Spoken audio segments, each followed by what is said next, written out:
Hello and welcome to Forex Academy, your #1 website for Forex and crypto education and analysis. In today's edition, we're going to be discussing how to trade the USDJPY pair.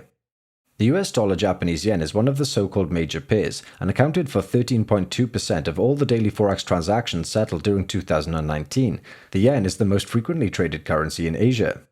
The United States is seen as the largest economy on the planet, albeit battered and bruised by the COVID pandemic, and Japan has also got a strong economy. This is largely export-driven, and they have many things in common with the United States, including the large stock markets. The relationship between the two countries is ever improving and has evolved significantly since the post-World War II era.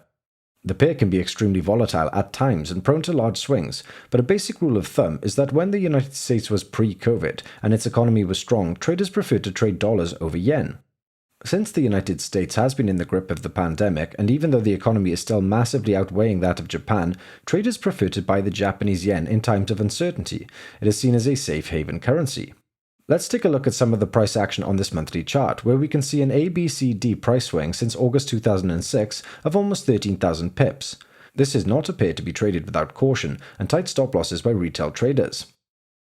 In this weekly chart, we have highlighted two periods, A and B, between 2018 and 2020, where the difference between the top and the bottom of the ranges is approximately 1,000 pips. Again, these are account-busting moves if you're on the wrong side of the trade and without a cautious stop loss in place. The overall trend is clearly seen here. Again, on the weekly chart, which shows a snapshot of the pair since April 2017, is a downtrend. The yen is stronger overall.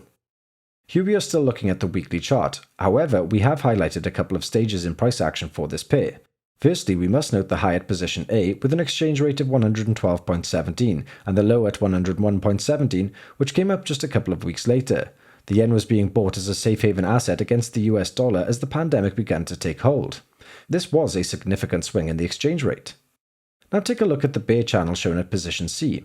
Institutions look at the higher timeframes, as they hold all the aces in terms of their ability to move the markets with the size of the Forex transaction. This is where retail traders need to focus their attention with regard to likely price action moves for the longer term. Of course, retail traders should never trade on a weekly or monthly timeframe, because they would need to incorporate huge stop losses, and we have already demonstrated that a 1,000 pip move is simply nothing here. They can and should use information to try to establish the overall trend that the institutional traders are looking at. Here we have brought the time frame down to an hourly one, and we can see that since the 10th of November 2020, we have two peaks forming on a resistance line, two areas forming a line of support, and a grey circle which clearly shows a breach of that support line. And with all the uncertainty going on with regard to the United States president, the worsening situation with regard to the pandemic in America with 150,000 new cases reported just a few days ago, we can only surmise that with all this information that traders may continue to push the pair to the previous low of 101.00. We saw this earlier on the monthly chart while favoring the safe haven status over the United States dollar. In conclusion, traders should be looking for potential signs of weakening or pullbacks to get on board with a view to shorting this pair. The pair is subject to huge price swings, as we have clearly seen. Tight stop losses should be incorporated at all times. If you enjoyed the video, then please like and subscribe and leave a comment down below about anything you would like us to discuss in future, or if you have any questions about this particular video. Have a great day.